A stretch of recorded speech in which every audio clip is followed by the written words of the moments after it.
संसदीय दल भेजा जाना कोई गलत नहीं है। जरूर देश का पक्ष दुनिया के अलग अलग देशों में जाके रखना चाहिए, इसमें कोई बुरी बात नहीं है। लेकिन मैं प्रधानमंत्री जी से बड़ी विनम्रतापूर्वक पूछना चाहता हूं कि आपने 73 देशों की यात्रा की, 129 बार आप विदेश यात्रा पे गए, मोदी के नारे लगाए गए, आपका मित्र ट्रंप, उसके लिए आपने चुनाव का प्रचार भी किया, और आपने हासिल क्या किया? आपकी विदेश नीति तो पूरी तरीके से फेल रही। एक भी देश, बांग्लादेश, श्रीलंका, नेपाल, भूटान, किसी ने आपका समर्थन नहीं किया पाकिस्तान से लड़ाई के बाद। क्यों नहीं किया? ये तो हमारी गौरवमयी, हमारी पराक्रमी सेना, हमारी बहादुर सेना को हम लोग नमन करेंगे कि उन्होंने पाकिस्तान के 9 आतंकी ठिकानों को नेस्तनाबूद कर दिया। पीओके पे कब्जा कर सकती थी सेना, बलूचिस्तान को पाकिस्तान के नक्शे से अलग कर सकती थी, पाकिस्तान को मुंहतोड़ जवाब दिया सेना ने, लेकिन किसी देश ने तो आपका समर्थन नहीं किया। यहां तक कि जो एक राष्ट्रपति न्यू पपुआ गनी के जो पैर छू रहे थे मोदी जी के, वो भी समर्थन में नहीं आए। तो इसका मतलब विदेश नीति आपकी फेल रही।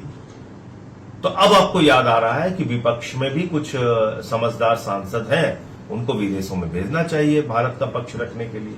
ये पुलवामा के बाद आपको क्यों याद नहीं आया? ये उरी के बाद क्यों नहीं याद आया?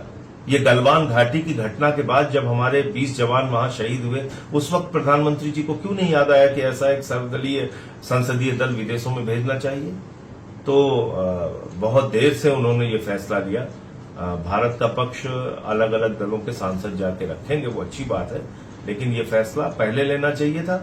जब विदेश नीति के मामले में फेल हुए प्रधानमंत्री, तब वो फैसला लिया। संसदीय सत्र बुलाने की मांग तो हम लोगों ने बार बार की, लेकिन जो प्रधानमंत्री सऊदी अरब से यात्रा छोड़ के आने के बाद सर्वदलीय बैठक में शामिल न हो के बिहार के चुनाव रैली में शामिल होते हैं, फिल्मी सितारों को संबोधित करने जाते हैं, आंध्र प्रदेश और केरला में वहां पे हंसी मजाक करते हुए देखे जाते हैं मंचों पे, उस प्रधानमंत्री से ये उम्मीद करना कि वो सर्वदलीय ये बैठक बुलाएंगे या फिर से, या कोई सत्र बुलाएंगे संसद का, मुझे लगता है कि हम लोग गलतफहमी में ऐसा वो करेंगे नहीं।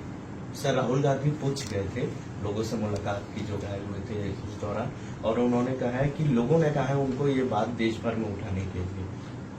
देखिए, हम सब की जिम्मेदारी है कि हम लोगों के दर्द, उनकी तकलीफ को, उनकी परेशानियों को उठाएं। प्रधानमंत्री क्या कर रहे हैं वो एक बड़ा सवाल इस वक्त है।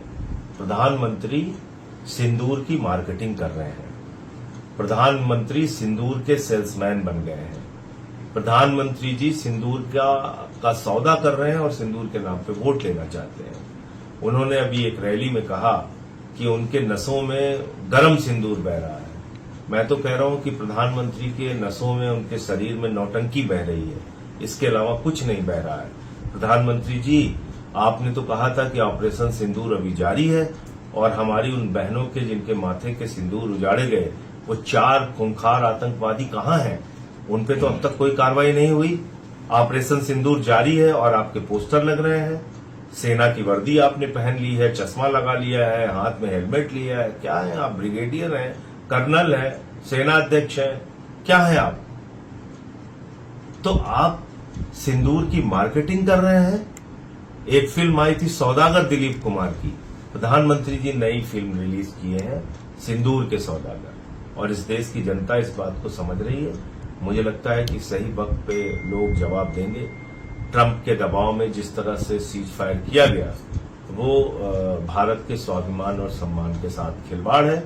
और मैं फिर दोहरा रहा हूं इस बात को कि हमारी सेना पीओके पे कब्जा कर सकती थी, बलूचिस्तान को पाकिस्तान से अलग कर सकती थी। उस वक्त भारत से नहीं, अमेरिका के राष्ट्रपति के द्वारा सीज फायर डिक्लेयर किया जाना हमारी संप्रभुता के साथ, हमारे स्वाभिमान और सम्मान के साथ खिलवाड़ है।